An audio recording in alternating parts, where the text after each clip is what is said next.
अक्सर हम आध्यात्मिकता को केवल आत्मा तक सीमित कर देते हैं और शरीर की उपेक्षा करते हैं। लेकिन याद रखें, एक कमजोर शरीर ध्यान की गहराई में बाधा बन सकता है। एक बीमार शरीर मन को अपनी ओर खींचता रहता है, उसे ईश्वर में लीन नहीं होने देता। इसलिए शरीर की देखभाल करना, उसे सही ईंधन देना भी क्रिया योग का ही हिस्सा है। ये भी एक साधना है। आज हम प्रकृति के गर्भ में छिपे उन 6 छोटे रहस्यों की बात करेंगे जिन्हें हम बीज या सीड्स कहते हैं।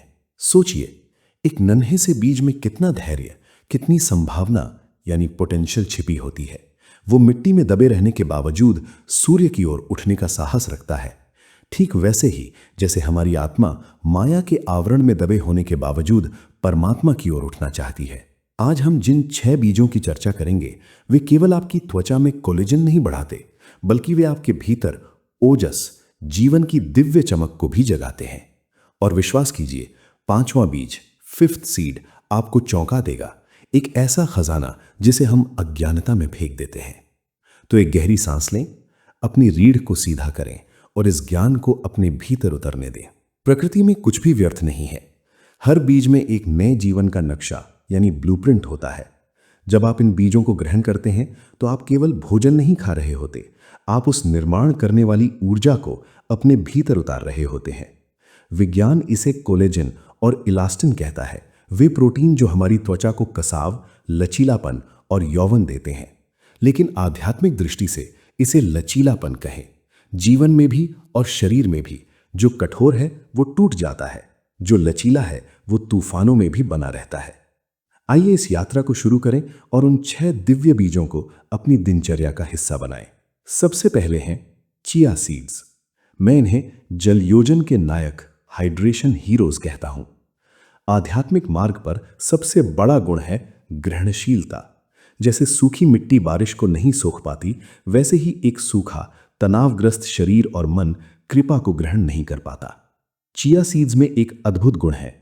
जब आप इन्हें पानी में भिगोते हैं तो ये अपने वजन से कई गुना ज्यादा पानी सोख लेते हैं और एक नरम जेल का रूप ले लेते हैं। ये हमारे लिए एक सबक है। हमें भी ध्यान में चिया की तरह होना चाहिए। ईश्वरीय प्रेम और शांति को अपने भीतर पूरी तरह सोख लेना चाहिए। भौतिक स्तर पर ओमेगा 3 से भरपूर ये बीज आपकी त्वचा की बैरियर यानी सुरक्षा कवच को मजबूत करते हैं। जब शरीर में नमी बनी रहती है तो झुर्रियां नहीं पड़ती, मन शांत रहता है। रात को 1 चम्मच चिया सीड्स को पानी में भिगो दें। इसे सुबह अपनी प्रार्थना के बाद ग्रहण करें। जैसे ये बीज पानी को थाम कर रखते हैं, आप भी संकल्प लें कि आज आप दिन भर शांति और शीतलता को थाम कर रखेंगे। दूसरे हैं तिल। भारत की ऋषि परंपरा में तिल का स्थान अत्यंत पवित्र है। हजारों वर्षों से तिल का उपयोग हवन में, पितरों तर्पण में और अमरता के प्रतीक के रूप में किया जाता रहा है। क्यों? क्योंकि तिल में वो शक्ति है जो अस्थि और संरचना को थामे रखती है।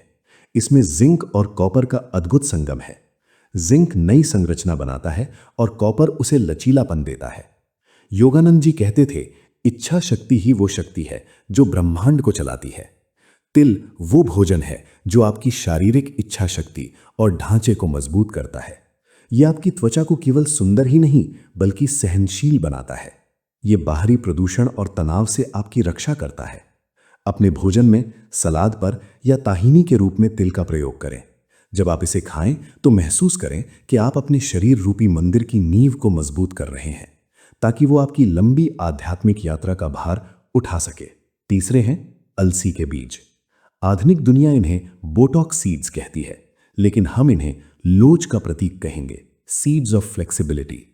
इनमें लिग्नन्स और ओमेगा 3 की प्रचुर मात्रा होती है। ये शरीर के भीतर की आग यानी इन्फ्लेमेशन को शांत करते हैं।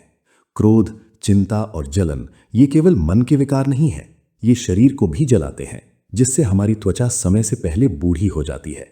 अलसी उस आंतरिक जलन पर शीतल लेप की तरह काम करती है।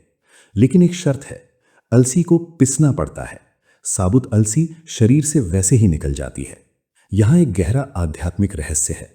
जब तक अहंकार का बीज पिस नहीं जाता, जब तक वो टूट नहीं जाता, तब तक उसके भीतर छिपा ज्ञान और पोषण बाहर नहीं आ सकता।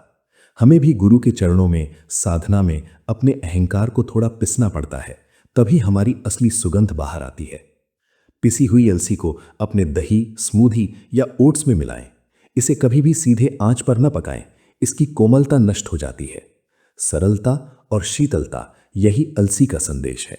चौथे हैं कद्दू के बीज, जिन्हें हम कोलेजन चैंपियन कह सकते हैं।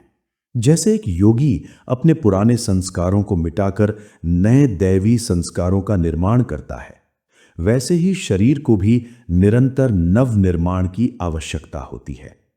और इस नव निर्माण का मुख्य कारीगर है जिंक। सोचिए, ईंटें तो बहुत हैं, कोलेजन, लेकिन उन्हें जोड़ने वाला सीमेंट नहीं है, तो दीवार कैसे खड़ी होगी? कद्दू के बीज वही सीमेंट प्रदान करते हैं। साथ ही इनमें मैग्नीशियम है, जो हमारी नसों को शांत करता है। आज के समय में हम सब तनाव से जूझ रहे हैं। तनाव शरीर में कॉर्टिसोल बढ़ाता है, जो हमारी सुंदरता और ओजस को खा जाता है। कद्दू के बीज हमें वो शांति देते हैं जो तनाव के विष को काटती है। ये प्रत्याहार में मदद करता है, इंद्रियों को बाहर की हलचल से हटाकर भीतर की शांति में ले जाना। मुट्ठी भर कच्चे कद्दू के बीज बिना ज्यादा नमक के अपने नाश्ते में शामिल करें। हर दाने के साथ महसूस करें कि आप अपने शरीर की मरम्मत कर रहे हैं, उसे फिर से नया कर रहे हैं। और अब पांचवां बीज, वो रहस्य जो लगभग सभी को चौंका देता है, तरबूज के बीज। हम अक्सर इन्हें थूक देते हैं, कचरे में फेंक देते हैं, ये सोचकर कि ये व्यर्थ है। ये हमारी अविवेक को दर्शाता है। हम अक्सर बाहरी आवरण को देखकर किसी चीज का मूल्य तय करते हैं। हम लोगों में, परिस्थितियों में और भोजन में भी छिपे हुए ईश्वर को नहीं देख पाते। ये काले नन्हे बीज, जिन्हें हम कचरा समझते हैं, वास्तव में मैग्नीशियम, जिंक और प्रोटीन का खजाना है। इनमें आर्जिनिन नाम का अमीनो एसिड होता है, जो रक्त संचार यानी ब्लड सर्कुलेशन को बढ़ाता है। रक्त ही जीवन है। जब रक्त का प्रवाह अच्छा होता है तो त्वचा अंदर से चमकती है। ये कोई बाहरी मेकअप नहीं है, ये प्राण का प्रवाह है। ये वो ग्लो है जो भीतर से आता है। तो अगली बार उस चीज को फेंकने से पहले सोचें जिसे दुनिया बेकार समझती है। शायद उसमें ही सबसे बड़ा पोषण छिपा हो। इन बीजों को फेंकने के बजाय उन्हें धोकर, सुखाकर हल्का भून लें। इनका स्वाद बादाम जैसा सौंधा होता है। यह हमें सिखाता है हर चीज में दिव्यता खोजना। और अंत में छठा बीज, हेम्प सीड्स यानी हेम्प हार्ट्स। इन्हें पूर्ण प्रोटीन कहा जाता है, यानी इनमें वो सभी तत्व मौजूद हैं जो जीवन के लिए अनिवार्य है। आध्यात्मिकता का अंतिम लक्ष्य क्या है? पूर्णत्व। जब हम अपने भीतर पूर्ण महसूस करते हैं तो हम बाहर की दुनिया में सुख नहीं खोजते। हेम्प सीड्स में ओमेगा 3 और ओमेगा 6 का सही बैलेंस होता है। भगवान कृष्ण ने गीता में कहा है, समत्वम योग युच्यते, समता ही योग है। जब शरीर के तत्व संतुलित होते हैं तो सूजन नहीं होती, रोग नहीं होते। ये बीज ग्लाइसिन और प्रोलीन से भरपूर हैं, वही अक्षर जिनसे कोलेजन की भाषा लिखी जाती है। ये शरीर को संतुलन में लाने का सबसे सौम्य तरीका है।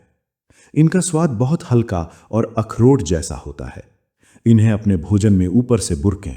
ये शरीर को संतुलन और मन को तृप्ति देता है। मेरे प्रिय आत्मन, वृद्धावस्था प्रकृति का नियम है और हम इसका सम्मान करते हैं, लेकिन समय से पहले मुरझा जाना यह दर्शाता है कि हम अपने इस मंदिर की सही देखभाल नहीं कर रहे। ये बीज कोई जादू नहीं है। जादू निरंतरता में है, जादू भाव में है। जब आप कल इनमें से किसी भी बीज को अपने भोजन में शामिल करें तो उसे केवल एक डाइट की तरह न लें, उसे एक प्रसाद की तरह ग्रहण करें। ये भाव रखें कि मैं इस भोजन के माध्यम से अपने भीतर के चैतन्य को, अपने भीतर बैठे परमात्मा को भोग लगा रहा हूं। जैसे योगानंद जी कहते थे, change your diet and you change your consciousness. अपना आहार बदलो और तुम अपनी चेतना बदल दोगे। छोटी शुरुआत करें, प्रकृति के पास वापस लौटें और याद रखें, असली सुंदरता वो है जो कभी ढलता नहीं, और वो है आपकी आत्मा का प्रकाश। अगर आज की इस चर्चा ने आपके भीतर कुछ जगाया है तो हमारे सोल शक्ति परिवार से जुड़े। अगले वीडियो तक शांत रहें, स्वस्थ रहें और अपनी आंतरिक शक्ति को पहचानें। प्रणाम।